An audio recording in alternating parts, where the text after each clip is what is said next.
پاکستان میں ایک شہر ایسا بھی ہے جس کا نام ایک شہنشاہ کے عرفی نام پر رکھا گیا۔ جی ہاں، یہ بالکل سچ ہے۔ تو آج ہم شیخو پورہ کے اسی دلچسپ کہانی کو جانیں گے، اس کی شاہی ابتدا سے لے کر آج کی صنعتی شناخت تک کے سفر کو سمجھیں گے۔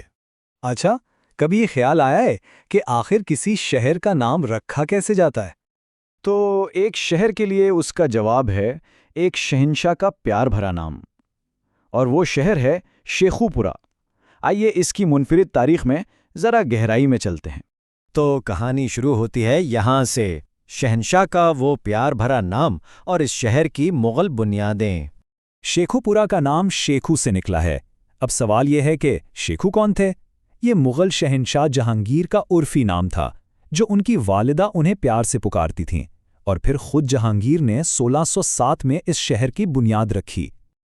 لیکن کہانی یہیں ختم نہیں ہوتی، بلکہ اور بھی دلچسپ ہو جاتی ہے۔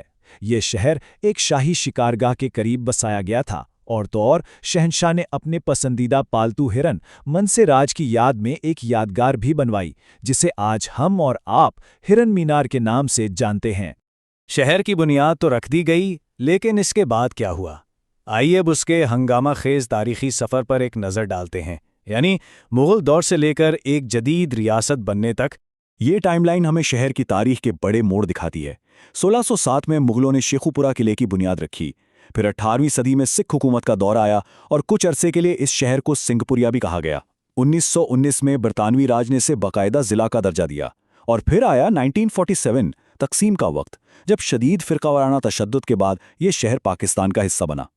تقسیم کا وہ دور اس شہر کے لیے انتہائی المناک تھا۔ جیسا کہ اس اقتباس میں بتایا گیا ہے، سکھ آبادی نے یہاں سے جانے کا کوئی انتظام نہیں کیا تھا، اور وہ شہر میں پھنس کر رہ گئی، جس کے بعد شدید تشدد پھوٹ پڑا، اور ایک اندازے کے مطابق 10,000 افراد ہلاک ہوئے۔ یہ ایک دردناک حقیقت ہے جس نے اس شہر پر گہرے نشان چھوڑے۔ تو اس تاریخی ماضی سے نکل کر اب ہم جدید دور کی طرف آتے ہیں اور دیکھتے ہیں کہ اعداد و شمار اس شہر کی تبدیلی کی کیا کہانی سناتے ہیں۔ آج یعنی 2023 میں شیخو پورہ کی آبادی 5,91,000 سے بھی زیادہ ہے۔ یہ ایک بہت بڑا عدد ہے، اور یہ ہمیں بتاتا ہے کہ آج یہ شہر کتنا پھیل چکا ہے۔ لیکن یہ عدد اور بھی زیادہ حیران کن ہو جاتا ہے جب ہم ماضی کو دیکھتے ہیں۔ ذرا سوچیں، 1951 میں یہاں کی آبادی صرف 30,000 کے قریب تھی، اور آج یہ تقریباً 6 لاکھ ہے۔ مطلب 1951 سے اب تک تقریباً 2000% کا اضافہ۔ یہ آبادی کا ایک دھماکہ ہی تو ہے۔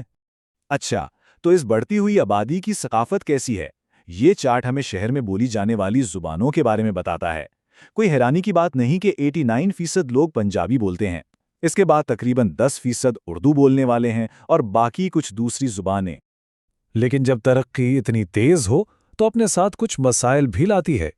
تو آئیے شہر کو درپیش جدید چیلنجز پر بھی ایک نظر ڈالتے ہیں۔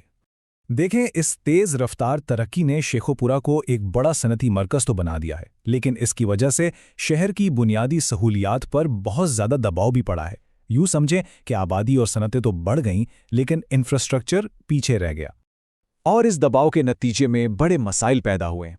ایک رپورٹ کے مطابق شہر کو پانی کی فراہمی، سیوریج اور نکاسی آب، کچرے کو ٹھکانے لگانے اور شہری ٹرانسپورٹ جیسے سنگین مسائل کا سامنا ہے۔